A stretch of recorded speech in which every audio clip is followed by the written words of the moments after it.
welcome to this edition of the Legislative Roundtable. I'm Alex Chablon, representing the League of Women Voters of Newton, which sponsors this television show. I will serve as host for today's show. Two of our four state legislatures are joining us this evening, Representative Amy Sangiolo and Representative Greg Schwartz. I would like to welcome them. As they are both newly elected and currently serving in their first term in office, I would like to give our viewers a quick biography on each of them. Amy Sangiolo is the state representative for the 11th Middlesex District of the Commonwealth of Massachusetts. She is an attorney who is admitted to practice in New York and Washington, D.C. She is also a former Newton City Councilor who served for 20 years. Amy is a former supervising specialist and consumer advocate at the Massachusetts Attorney General's office. She is married with 3 children, all of whom attended Newton Public Schools. Amy is also the co-founder of Fig City News and lives in Newton with her husband. Greg Schwartz, on the other hand, is the state representative from the 12th Middlesex District of the Commonwealth of Massachusetts. He grew up down in New York, received a bachelor's degree in government from Harvard College, and both an MD and JD from Yale University. He has worked as a primary care physician in the Boston area for almost 25 years, prior to becoming a state representative. He was also a Newton City Councilor for many years. He has 2 children and also lives in Newton. Tonight we'll be discussing several bills before the state legislature, which have a broad range of subject areas, including housing and the environment. So, let's start, shall we? Sure. Okay. So, I think tonight I'd really like to start with H-86, which is an act to protect location privacy, also known as the Location Shield Act. So this bill prohibits companies in Massachusetts from selling cell phone location data. As you guys know, in recent years, this has become a very big issue. We've had plenty of people being targeted, from politicians to doctors, to lawyers, to abortion rights activists. It's been a really, really big issue, and not just on a safety side, but also just on a privacy side. I know both of you guys are co-sponsors, correct, on this bill? What really kind of drew you guys to co-sponsoring this bill? Is this something that you guys are really passionate about? Just kind of give me some of your thoughts there. Do you want to start? First? Okay. So I was very happy to sign on to this bill. It's an important piece of legislation. There are many bills that are similar that have also been filed. But in particular with this bill, I think what was important was understanding how very essential it is in this day and age and in this current federal landscape that we protect the data that everyone has, that we ensure that people have the right and individual freedom to make their choices without other people making a profit by selling that information to others. Absolutely. And how about you, Greg? Well, I think this one was an easy one because, first of all, we heard about it a lot on the campaign trail.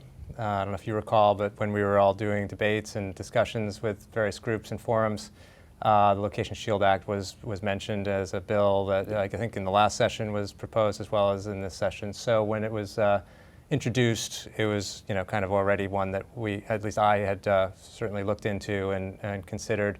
I think that, as Amy put it, to have third parties kind of profiting off of this information in a landscape that has, even before the horrors of the, since Inauguration Day, already showed how some of that data can be used for ill and for damaging folks. That privacy that people deserve should be protected. I think that this particular bill goes the right distance on this, protects people from that information that might have been, taken from their phones, whether it's location data, whether it's some of their other information that they have on their phones. All of this can be used collected by the phone companies and put into circulation by third parties. So I think we're hopeful. There's a lot of co-sponsorship to this. It's a pretty well-supported bill by many of the advocacy organizations, including ACLU. And I think that barring any unforeseen development, I think that it should have a good chance of passing.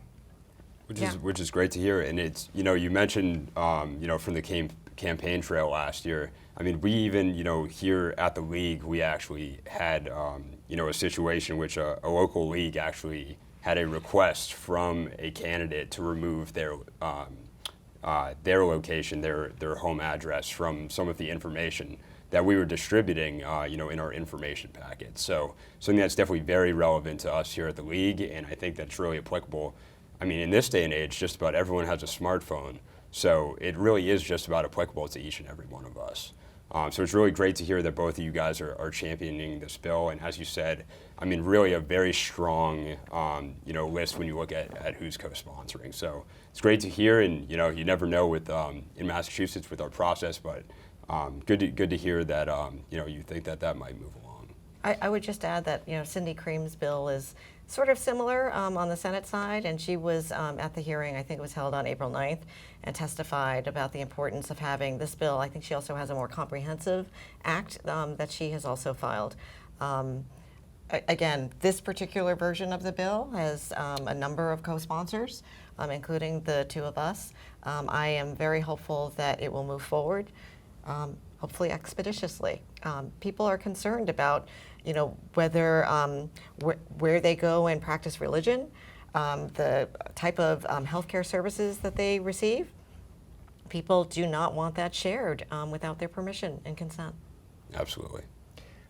I would add, though, that the number of co-sponsors is not necessarily the Certainly. coin of the realm. So I think that a lot of people focus on that because it's an easily identifiable metric. But so much of, at least what we've been told, and I think that what we've started to see, is not about just adding your name to something, but it's whether or not you're able to promote something among your colleagues and among the leadership of the committees to get it done. And even once it's obviously passed, let's say it gets passed in the House, which would be a huge thing, you have to have it passed in the Senate, and you have to have the negotiating and the bargaining that happens when there's different pieces that the two bodies have identified as priorities.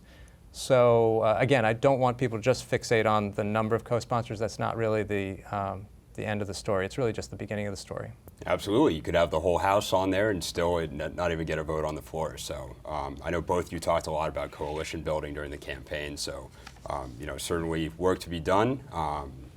But appreciate your guys' thoughts on that one. Yeah, I mean, that's a huge part of the job, at least I see, is reaching out to our colleagues to talk about the different issues. And as I said, there are a number of versions of this bill that are out there that were filed by different legislators. So I think it's really important that we talk about, the differences in the bill to have an understanding and see the nuances between them.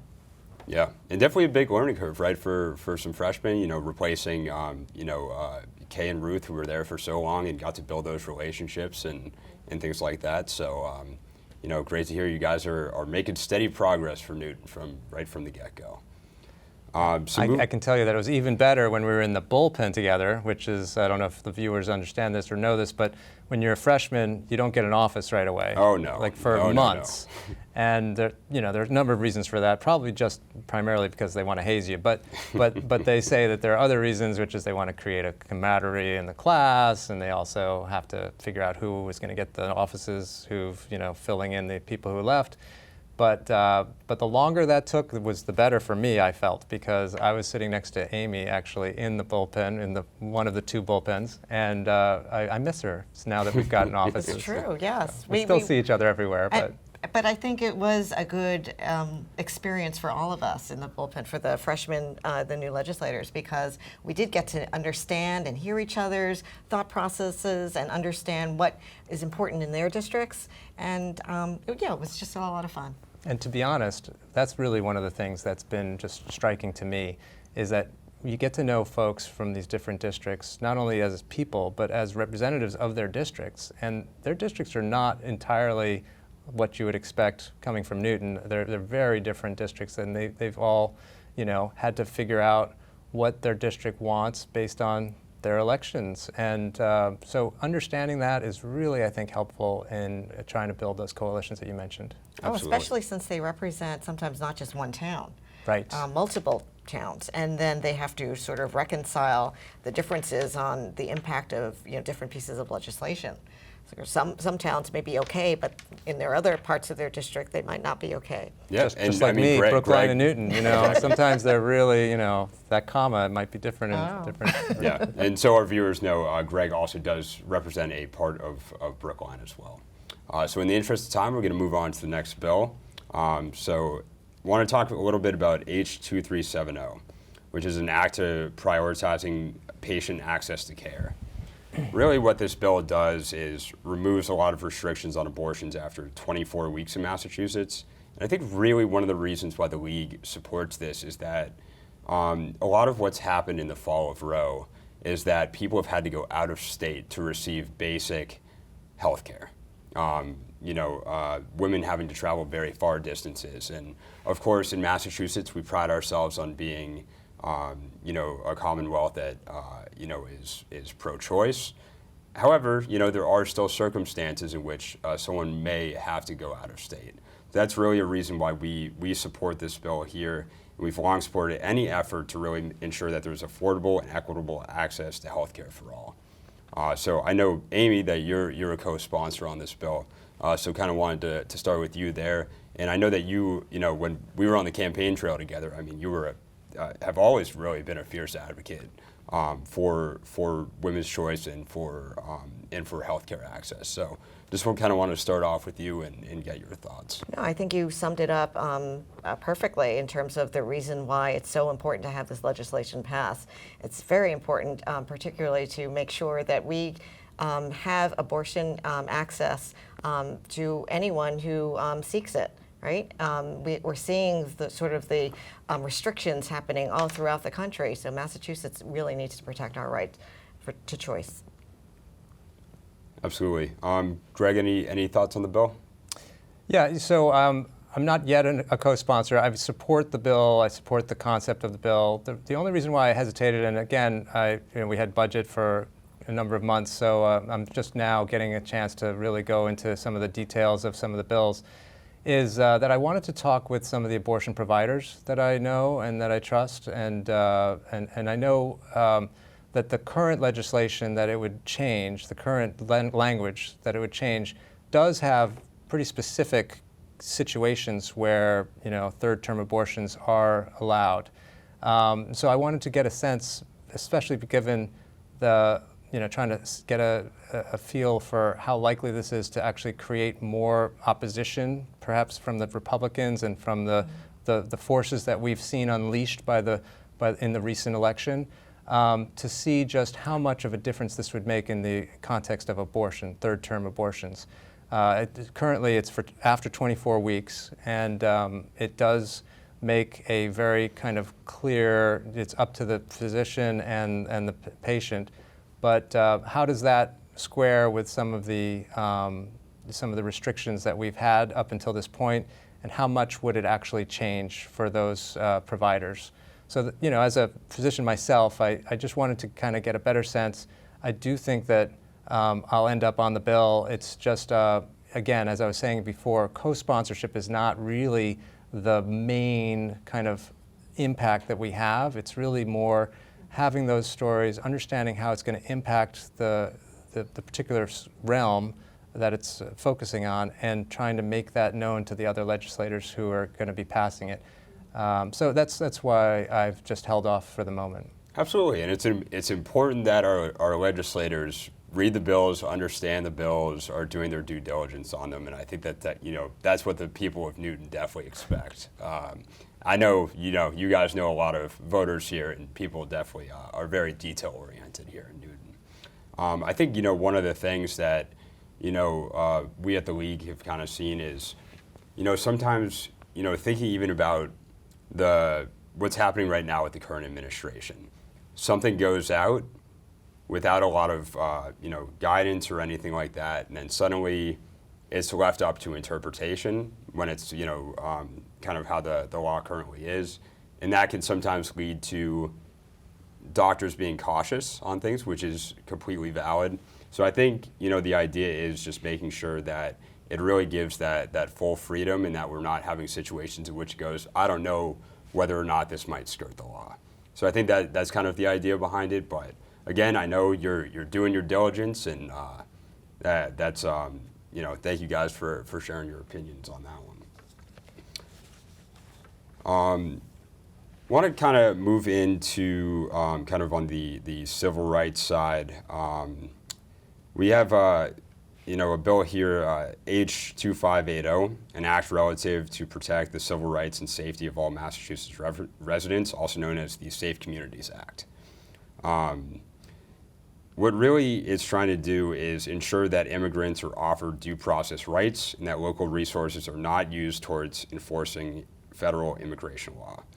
It does a couple different things, everything from not asking questions about immigration status, definitely focusing a lot on protecting due process, something that I think has really been relevant in the news a lot recently, very unfortunately. Limiting notification to ICE, 287G agreements, as well as providing the training and accountability that we, that training is definitely very vital as well. So yeah, want to turn it over to you guys, kind of see what thoughts you guys have on the bill. Well, I know that Amy's a co-sponsor on it, and I also have considered being a co-sponsor, and I probably will be as well. The concern that I have around it is how much is it going to change what the current status is? It is a statement, and I know that there's value in making statements, so for that reason it might be kind of, to some, a no-brainer. But if it doesn't change the situation tremendously, I mean, currently Massachusetts does not share, information with ICE unless it's a criminal or a violent crime or a criminal offense. Is this going to just create a target on our backs for the current administration to go after us and try to make an example out of us? I know that Governor Healy has tried to take an approach with regard to state funding to try to work with the administration when they can, and to try, obviously to stand when they can't, to try to minimize the targeting that has occurred to some of the other states as far as our federal funding, which is so essential. The same goes true, I think, in this case. We just have to be careful. I mean, Mayor Wu did a wonderful job defending herself in the city of Boston before the Congress. But I think that a lot of us were concerned that there may be a retribution for that, and maybe part of what we're seeing right now in some of the ICE actions around the Commonwealth could be seen as tit for tat. So again, I'm completely in support of the intent of the law, the statement it's trying to make. Just wondering how much it actually will change the underlying situation without causing more of a backlash. Absolutely. A bit of a follow-up. So, your alma mater, Harvard has been. Which one? Exactly. Exactly. So, your undergraduate alma mater, Harvard, has been targeted by the administration. My question is, with a bill like this, do you think that a bill like this would send a message to our international students who right now absolutely, I believe, are being targeted? Do you think that it sends a message to them that there is a safe place in Massachusetts, that they are accepted at places like Harvard, like Boston College, like Bridgewater, like Framingham State, like Mass Bay? Well, I think that one could draw that conclusion if and when it were passed. The problem is that, as we all know, with legislative action, it takes months, years, decades sometimes to get some of these bills passed. This particular one certainly is not going to be passed anytime in the near future. So with regard to giving some solace and comfort to our international residents, I think the action by my alma mater, which was to stand up to this bullying administration, say, no, we're not going to try to come to an agreement with you when you're asking for absolutely authoritarian kind of control over our public education institution, and to file suit. I think that's much more direct and immediate. And that did send a very, very strong message, I think, around the country that higher education can stand up, and some of the law firms probably should have stood up sooner. And hopefully that's giving some comfort to our international residents. I do think that the Attorney General has been wonderful, and Attorney General Campbell is also in a position where she can act quickly and demonstrate much more of a commitment that has an immediate impact than we can in our legislative role. I think the legislature's role is very important, don't get me wrong. I think that we will probably get to this bill and hopefully we'll pass it. But as far as messaging, I think that, and true impact, I think that that's where some of the more kind of judicial action is more likely to have an effect. So from my perspective, I mean, I signed on to it probably because I believe in the intent of the bill. I think what's important is to codify our current practice. And I think this does. It makes sure that people, not just students, but our immigrant community understands that we have their backs, right? We are going to ensure that due process is followed, that they have an understanding, and that law enforcement understands that, you know, if someone's taken into custody, that the people that they're taking into custody are given their rights, that they're told that they need to consent to being, I believe it was an interview Yep. part in that, and I think the other part was just making sure that they understood what the process was, that they felt like they could be safe in that situation should they be brought into that current situation. So that's why, I mean, I agree. I think there's always that fear of retribution on what the federal government's going to do. We are seeing, unfortunately, an uptick in ICE incidents being reported. Just the other day was the Watertown-Newton line. Today it was up by Waltham and Newton. And it is very concerning. But I believe in supporting legislation like this. Awesome. And I think it is a good message, and there's no question. Yeah. I think ultimately, once we get closer to trying to pass it, I think I'll be on it. It's just, I think that, and especially the events of the most recent weeks have just been incredibly concerning and chilling. So that might change the calculus a bit. Yeah, understood. Moving on to the next bill, also immigration related. So this would be Bill H-1588. It's an act relative to immigration detention and collaboration agreements, also known as the Dignity and Not Deportation Bill. This bill would end all detention agreements with ICE, including 287G agreements. The league believes that no one should live in fear of deportation and family separation, and that state and local law enforcement officials should have no role in federal immigration law enforcement. I believe both of you have signed on to this bill. I know we've just had an immigration bill there. But yeah, we'd love to hear your guys' thoughts on this one. I know, especially from our race, Amy, that you're, definitely a fierce advocate for immigrants, and would love to hear what your thoughts are on this bill. I guess the same argument that I mentioned on my support for the previous bill is the same for here. We should not be collaborating and having these agreements, working with our federal government as they try to enforce immigration. That's not our role. Yeah, no, I think that this bill is pretty straightforward. All it does is prevents our correctional kind of sheriffs and other houses of correction from sharing and contracting out their beds to ICE to be places where they could detain people. Again, when I met with some of the advocacy groups about this, ACLU in particular, I believe, I remember having the same concern. Well, gee, this is not going to happen very quickly, and these detention agreements are happening right now. How can we do something more immediate? And I proposed maybe we should be, first of all, why are these sheriff's departments doing this? And the response I got was that they make some extra money this way. And so then it occurred to me, I said to the advocate, I said, well, maybe we should, in the budget, put in a provision that any money they make from these agreements will be deducted from their appropriation, or do they have to pay it back or something to that effect, so that there's no benefit to them to do this. And I think the advocate was a little bit surprised. He's like, well, that would work sooner. But I don't remember seeing it in our budget. So I don't remember seeing that either. But that's a great idea. But anyway, that's, if we can do things that really will make the difference right now, right here, I think that's really important. And then this, of course, is a good bill for the future as well. Absolutely. Well, as a finance guy, I always appreciate a good creative budget solution. You should file it.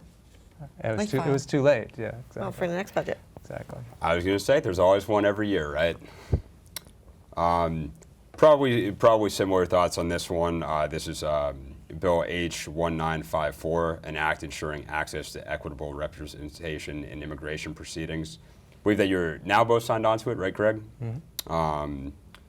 This bill would create a public and privately funded immigrant legal defense program to provide no-cost legal defense for immigrants in Massachusetts who are at imminent risk of deportation, especially those held in federal detention. The League supports due process for all persons, including the right to a fair hearing, right to counsel, right to appeal, and right to humane treatment. Amy, why did you sign on to this bill, and why do you support this bill? Because exactly why the League says that we should do it. I mean, everybody does deserve right to counsel. I believe we funded $5 million. Yep. Was that in the budget this year from the House side? So I'm not sure what happens to this bill. Does this create the fund where the money goes? Yeah, so I thought that we had taken care of this Right. in the budget, but when I read the bill closely, it looks like it creates the fund that it would go into. Right. So I think it's kind of the same thing. It just makes it more of an item for the future, and it's a place to put that money. But as Amy pointed out, the budget, at least the House budget, does put in a new $5 million amount to this fund. Fantastic. And I think it shows the commitment on the House side towards immigrant rights. Absolutely, and I think it definitely says something. Kind of, Greg, what you were talking about with how can we do things that have effect now, and we're not looking at things that are years down the line because things are happening right now at the federal level for sure. So it's good to see okay, it's great having that long-term view, but we also got to see, hey, what can we do right now to help the most amount of people and ensure that the people of the Commonwealth are getting their due process, and that whether they committed a crime or not, that everyone is entitled to that due process as outlined in the Constitution. The last bill I'm going to talk about here before I want to hear what some of the bills that you guys are passionate about is an act regarding free expression. This, I believe, is the book ban bill. Something that I think not only are, Greg, I think you're pending co-sponsorship, but I think also something that really speaks to this bill and to the people of Massachusetts is that I believe that Minority Leader Tarr is also a co-sponsor of this bill. This is showing that this has not just a consensus on the Democratic side, but also on the Republican colleagues' side. So, tell me a little bit about this. I mean, book bans are, fundamentally, against the First Amendment. Most people would argue, and the League would definitely argue. Why are you guys, passionate about this bill? Greg, we'll start with you. Yeah, I mean, so this bill, I think, obviously has the right intentions, and I mean, nobody, at least that I know or hang out with or would support, would be against this bill. The only concern that caused me a little bit of delay in figuring out how to go on this one was, it's a little bit in the eye of the beholder as far as when something is out of bounds, and I just wanted to make sure that we weren't getting into a situation where, like last year at the library in Newton, the Newton Free Library, there was an exhibit that was very political and politically intended about the Nakba, and there had been some concerns raised by some of the residents of Newton that was perhaps unintentionally, but quite damaging and upsetting. And the placement of it in the first floor instead of where it was supposed to be, I think, on another floor, the change in the topic from what had been initially proposed to what was actually put up there created a lot of concern and a lot of friction in the community. So I was trying to be mindful of that whole kind of contretemps that had occurred, and just wanted to make sure that this was not going to be kind of something that would make more of those occur. And I think after talking with John Moran, who's one of the co-sponsors, well, actually the sponsor, and talked to some of the other people on the bill, I was reassured that not only is the intent good, but the way in which it'll be implemented will be good. So I think that we can feel confident that this will not be kind of an unintended consequence of the bill where people feel that they're not having a say over some of the more potentially harmful and divisive installations that one would have at the library. This is more about the books, but the language is pretty broad, so I thought it was important to check that out. Yeah, and I do believe that it is, very focused on schools as opposed to, more broadly. So I think, really making sure that our institutions of learning.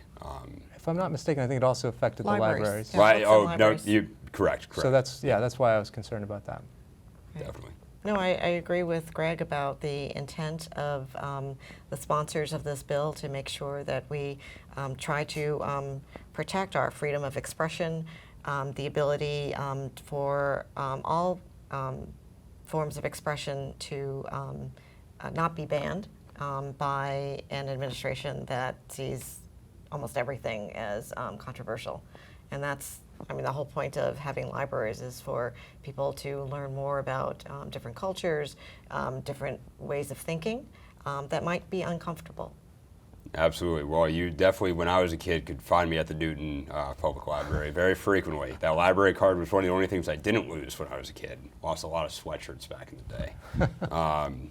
But that thing always kept pretty close to my chest. Well, it was interesting that the library was my safe space when I was growing up. And when I was in middle school, I would always my middle school was like 17 blocks away from my home. So before we went home, my cohorts and I would go to the library and we'd just like sit in a corner, just grab as many books as we could to just sit there and read for an hour, and then before we hiked it back home. But it was a safe space. Yeah, and with the cost, you can't go wrong. Awesome. Well, I know that, though you guys are signed on to these bills, I'm sure there's some other bills that you definitely want to talk about. So, right now you guys are going through the budget process.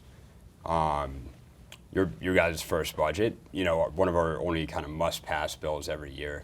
And I know that's something that, both of your predecessors definitely did very well, was making sure that we were getting money back into the district.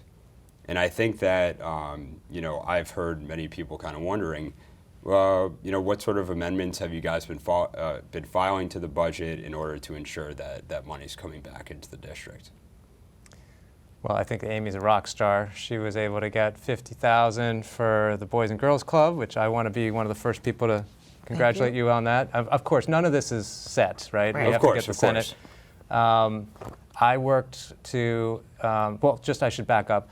As freshmen, we were pretty much clearly told at the beginning of the budget process that not to expect more than one priority. If we were lucky, maybe two. So when we went in, and the way the process works is, after the governor makes her budget proposal, the House Ways and Means Committee puts together its budget. And it may or may not look like what the governor put out there. But during that process, each member is invited in to discuss with the committee chair and staff what our priorities are, both statewide priorities. So in my case, one was about legal services, among others, and then local priorities like earmarks. And we were told 2 or 3 is the max that you can even raise in that meeting, or at least to expect to kind of have impact. So as far as it turned out, we went in, we made those pitches. As the budget came out from the Ways and Means Committee, there were amendments open to be made. We entered those amendments, and then there's a whole process for reviewing the more than 1,500 amendments and lobbying for them with the committee and with the membership. And we were basically, at the end of it all, got one or two things. So it really was just as promised. As promised. So there's a lot of effort. You were very successful. I was happy to get $50,000 for the Kennard Park. The City of Newton had that as a priority, one of its many, but it's basically a park that has trails, and there's a boardwalk that has not been updated in many years, and so to encourage and enable people to take advantage of the outdoors in the Kennard Park Reservation, I thought that was really a high priority for me. So I'm glad that that came through. Again, we don't know if it'll be fully funded. The way that the federal budget environment is putting us, we don't know if we'll have the money, but at this moment, it seems to be there. So, sorry, I went on for a while. No, but you've had other wins too. Well, I mean, there was two other things that I was able to get. One was a $25,000 earmark for a group called Mosaic Interfaith Youth Action, which is a group that aims to and runs programs for middle schoolers from many different backgrounds and faiths to get to know each other, to build community, to build understanding of where people are coming from, and hopefully develop a certain respect for different approaches and backgrounds. And then I was able to get $15,000 for the Upper Falls Community Development Corporation, which is a little-known corporation that has been doing great work for the last 40 years, putting on Upper Falls Day, Village Day, doing some beautification in the Upper Falls area. And the reason why they came to my attention and I wanted to try to do this for them this year was because their funding had in the past come from a building along the Greenway, the depot. I don't know if you're familiar with that, but it's an old structure that was along the rail line, which had fallen into disuse and disarray. And 40 years ago, they signed a lease with the MBTA that enabled them to sublease it to an operator and take some of those proceeds and be able to use those proceeds for the community development. And so they'd been doing that for these past 40 years. They put a new roof on the building. They maintained the building. They did everything for the building as well as for the community. And then last year they found out the MBTA wanted to end the lease and wanted to just be the landlord and the lessor and cut them completely out. So I felt that that was unfortunate, and this is a group that had been doing good work for so long that if we could get them some funding for the transition period, that it would be helpful. So again, not guaranteed, but there's $15,000 in the House budget for that, and hopefully that'll succeed in the conference process, and the governor won't line item veto it. Yes. Greg was extremely successful. As he mentioned, I was able to get $50,000 for the Boys and Girls Club. Former member right here. Oh, wonderful, well. wonderful. So big fan of that. You're welcome. In my personal capacity, I'm big fan. Well, they were looking for funding so that they can renovate a stairwell so that they can make the third floor accessible for more programs. So that was my argument to the folks and my colleagues in the House. I also got $15,000 for the New Arts Center. They're trying to do some architectural access work as well to try to make their facility ADA compliant and also expand programs. So I thought that was important. And I think I got $15,000 for some rapid flashing beacons for the city. Part of the process that I think we both did, not only were we reached by advocates looking and different organizations looking for funding, but we also went out to the city and we went out to community groups to ask them, what is it that you need that we can help advance at the State House? And I think it was a very good learning experience. Listening to our colleagues and what they were advocating for was very eye-opening. And you can understand why we're limited to so many few earmarks in the budget because there's just so much need throughout the state.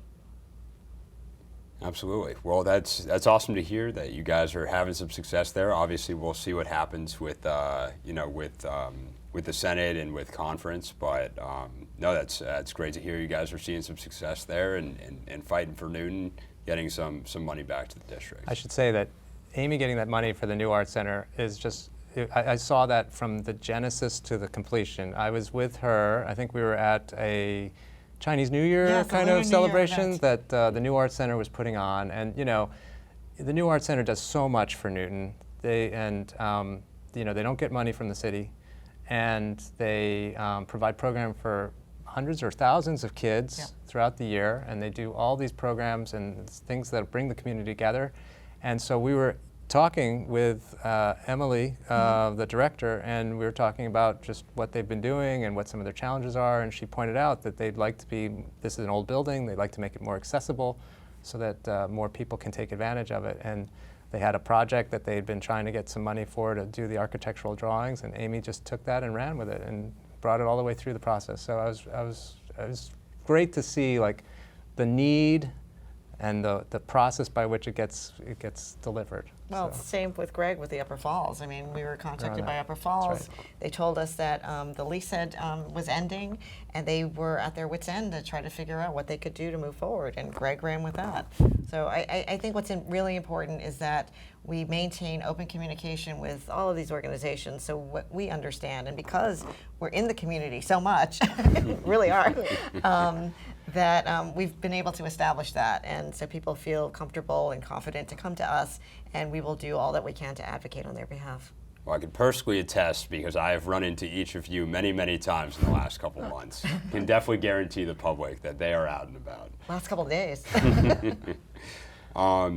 So both of you served on what was formerly known as the Board of Aldermen and then City Council for a long time. Kind of curious, of course, kind of what, whether it be during, the budget process or for other things. Obviously, it's only been a few months since you guys were sworn in. Tell me about kind of the collaboration you guys have had at the city level. I mean, we've both had meetings with the mayor and the administration about their needs, what they were hoping for. We understand that there are budget constraints, particularly this year, and probably going forward. I think our House budget was very good in terms of increasing Chapter 70 funding. Clearly not enough for Newton and Newton's budget, and Dr. Nolan's vision for where the school should go. But we remain open to talking with them about what their needs are and continuing to let our colleagues know what the needs are. And I think you're going to see it statewide. Definitely. Yeah, just to jump on what Amy was saying, so Chapter 70 funding, that's the state funding formula. We're a minimum aid community, so that means that we're not going to be terribly affected by changes to the formula, but the question was, what would be the level of that minimum aid? From what I understand, in the past, it's been in the $75 to $80 range. Last year, the House and Senate were able to get it up to this is per student, $100 per student. And this year, the governor's budget apparently would have cut it back to $75 per student. And so what did the House do? They put their market down, $150 per student this year. So, and that passed. So that could mean $950,000 more for Newton if that stays intact. So, I mean, there's some help coming from the state. There's an appreciation that many, many communities are facing increased costs, both with contractual costs and transportation costs, heating costs, all kinds of inputs to the education system. So Health insurance, all that good stuff. That So never much. changes. Well, I want to be able to give you guys an opportunity to highlight a bill that you guys filed, or even if you didn't file it, one that you're really passionate about, and get to highlight for the viewers one that you're working on that just gets you really fired up. I have to think about that. I can go first. Okay. Is that okay? You go first. No, I'm just excited about this bill. So, one of the things that I really was hoping to bring to the legislature is my background in medicine, and there are many people who've been working on healthcare for many years up there. So it's not like it's not like there aren't good ideas. I just wanted to bring my perspective, hopefully add to what is already, an understanding up there.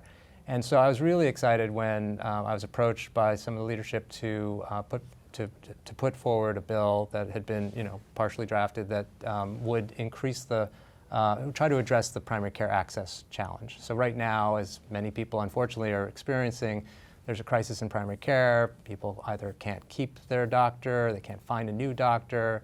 Many are without primary care doctors. And part of the problem has been people leaving the field. Another part of it is that people not going into the field. So retention and recruitment are the two issues. So this bill was a little bit of a change from the bill that was introduced no, I wouldn't say semester, I have kids, but last session. And it would aim to double the part of the healthcare expenditures that are spent on primary care, double them by over the next 4 years. So believe it or not, what percentage do you think of healthcare expenditures are spent on primary care per year? Oh boy, a pop quiz. 30%. So it's 6%. Oh, not close. 6%. So this would simply, and this is what a number of other states have been trying to do, because primary care is such a big kind of foundation for good health, preventive health, reduced costs. They're just trying to increase the primary care piece of that from 6% to 12% in 4 years. So that's what this bill would do, among other things. It would also create residency programs, slots for primary care in the Medicaid program, so community health centers would have the opportunity to have residents serving their patients, and the residents would get experience serving these communities. So I'm really excited that this is a bill that, I didn't dream up. This is a bill that I just saw the value of, and they were kind enough to ask me if I wanted to be the sponsor. And so this is, an opportunity, a bill that might actually have a chance of moving through the legislature, and I'm just really excited to be part of it. Well, when you ran, you said put a doctor in the House, and I think the people of the 12th Middlesex District agreed. So good to hear you're able to use your expertise, for good right from the get-go. Amy, over to you. So for me, I have two housing bills, and I'm proud of these bills because it sort of generated from my experience at the Attorney General's office. So the first bill is on junk fees. One of the barriers that renters face is the fact that these landlords are charging these fees, whether they're broker fees or application fees or their internet fees. There are pet fees, but this legislation wouldn't cover the pet fees. But there are all sorts of these fees that are added on to folks, usually after the fact. So they sign on a lease, they don't know, they have to pay first month, last month, and security, which is already a burden and a barrier to entry for many renters. But then on top of that, they, when they go to renew, they may have a renewal fee, and then suddenly the landlord may say, oh, by the way, we decided to go with one internet provider. You have to sign on to this. You're not allowed to get another internet provider, and by the way, this is another, $80 more for your rent. These fees add up, and what we want to do is make sure that we not only create more affordable housing, but when people do find housing, that they're able to stay there and maintain it. So that's what that junk fee legislation would do. The second bill is on secondary mortgages. Many people in the past would take out two mortgages, and it's that second mortgage that they may have forgotten, because there was that trading of in the capital markets where they did a lot of securitization of these loans. People forgot about them. So these debt collectors bought them for pennies on the dollar, sat on them for as many as 10, 12, 15 years. And suddenly all this interest accumulates. They've never gone back to go and collect these funds. And now these folks have the choice of paying $150,000 to $200,000 on maybe a $30,000, $40,000 loan, or face foreclosure. So this bill would put limitations and make sure that anybody who holds onto these debts are time limited in terms of being able to collect on them, and they must have shown that they have tried to collect but were unsuccessful throughout the years. Very good. And I know, of course, last year we had the Affordable Homes Act was signed actually right here in Newton. It was a very fun day. Very glad I got to go to that ceremony, and good to hear we're, I think the governor said it's a down payment, and that we're continuing, not just saying, hey, pat on the back, that's the end of it, we did housing. To see that we're still continuing to ensure that we're building upon what's already been done, and continuing to fight to make Massachusetts affordable, to make sure that the residents that are here can not just afford to move here and live here, but live here as long as they want to, be able to age in place and things like that.